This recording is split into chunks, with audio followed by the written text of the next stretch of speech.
सनातन धर्म का प्रचार, क्योंकि मानव आज अपनी सभ्यता से, अपने मूल्यों से बहुत दूर हो गया। तो इसलिए जगह जगह पर ऐसे कार्यक्रम, ऐसी कथाएं, बहुत से ऐसे आयोजन हो रहे हैं जिनका मतलब है भले ही वो हमारे छोटे बच्चे हों, हमारी युवा पीढ़ी हो, या हमारे बड़े सीनियर सिटीजन्स हों, हर किसी को उनके मूल के साथ जोड़ा जाए, मतलब भगवान के साथ।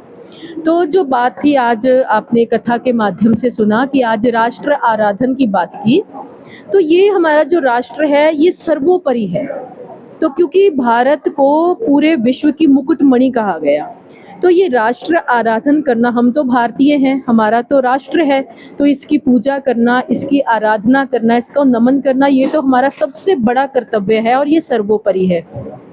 तो जो गौवध हो रहा है, जहाँ आपने हमें जो आज जीएसटी को लेकर ये प्रश्न किया है, एक्चुअली इस समय समाज के अंदर बहुत सारी विकृतियां हैं। जो हमारा संविधान है उसके लिए भी अभी की जो सरकारें हैं वो बहुत प्रकार के प्रयास कर रही हैं, क्योंकि एक्चुअली क्या होता है कि जब बहुत प्रकार की विकृतियां हों तो उनको सुधारने में थोड़ा सा समय लगता है। तो इसलिए धीरे धीरे करके हर प्रकार के प्रयास हो रहे हैं और हम पूरी उम्मीद करते हैं, क्योंकि हर भारतवंशी की भी यही इच्छा है और हमारी सरकारों की भी हर किसी की यही इच्छा है कि हमारा भारत फिर से वही जगत गुरु बन जाए जैसा पहले था, जैसी इसकी गरिमा पहले थी, वही राम राज्य, वही कृष्ण राज्य पुनः हमारे भारत में लौट आए। और यही हमारी इस कथा का भी मोटिव है।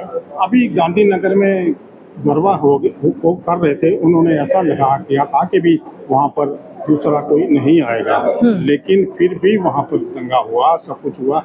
ऐसा क्या है कि सनातन और हिंदू के लिए अपनी सुरक्षा के लिए ऐसा करना पड़ता है? ऐसा क्या कारण है? असल में देखिए भैया, जो ये समाज की ना बहुत सारे मुद्दे हैं कि अगर हम कहें कि हम उसको इस प्रकार से थोड़े टाइम में साझा कर पाएं, तो एक्चुअली ये मुद्दे बड़े हैं, ये बहुत विचारणीय है और गंभीर विषय भी हैं, क्योंकि ये समाज के हित के साथ, समाज के कल्याण के साथ जुड़े हुए हैं। लेकिन हम बस इतना कहना चाहेंगे, इन सभी मुद्दों पर काम चल रहा है ताकि समाज में रहने वाले भले कोई भी व्यक्ति हो, किसी भी धर्म, किसी भी वर्ण, किसी भी जाति का हो, हर व्यक्ति जो है वो सत्कार का अधिकारी है, रिस्पेक्ट का अधिकारी है। तो इसलिए हर व्यक्ति अपनी सामान्य जिंदगी जी पाए। तो इसलिए ऐसे मुद्दों पर बहुत से विचार, बहुत सी बैठकें हो रही हैं ताकि समाज फिर से सभ्य हो पाए।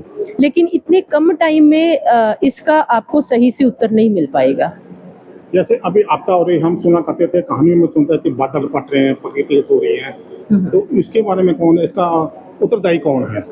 देखिए, अगर हम उत्तरदायी की बात करें तो जो इस समय जलवायु परिवर्तन हो रहे हैं, सही मायने में तो मानव ही है, क्योंकि भगवान ने हमारे लिए जो कायदे कानून बनाए थे, हमने वो कायदे कानूनों को तोड़ा है, उल्लंघना की है। एक छोटी सी उदाहरण है, नदियां हैं, वो जल का स्रोत है, लेकिन हमने नदियों में ही विकृति पैदा कर दी, प्लास्टिक फेंक दिया, हमने थैलियां फेंक दी, मतलब पानी को दूषित कर दिया। इसी प्रकार से हमारे पहाड़ हैं, लैंडस्लाइडिंग हो रही है, बादल फट रहे हैं, क्योंकि जो पहाड़ हैं उनको भी सांस लेने के लिए थोड़ी जगह चाहिए। तो लेकिन आज जितनी पीछे एक रिपोर्ट भी आई थी कि पहाड़ों के अंदर जितने घर बनाने चाहिए उससे कहीं ज़्यादा घर बन चुके हैं, तो पहाड़ों को सांस लेने के लिए नहीं मिल रही। तो इसीलिए जो उनके भीतर का लावा है, जो उनके भीतर गैसेस हैं जो बाहर निकलनी ज़रूरी होती हैं, जब उनको कहीं से स्थान नहीं मिल पाता तो इस प्रकार से लैंडस्लाइडिंग होना ये हो जाता है। तो लेकिन जो ये जलवायु परिवर्तन हो रहा है, ये मानव के द्वारा ही पैदा की गई विकृतियां हैं, जिसका परिणाम आज मानव भोग रहा है। लेकिन समाज के अंदर दिव्य ज्योति जागृति संस्थान की ओर से संरक्षण नामक एक प्रकल्प चलाया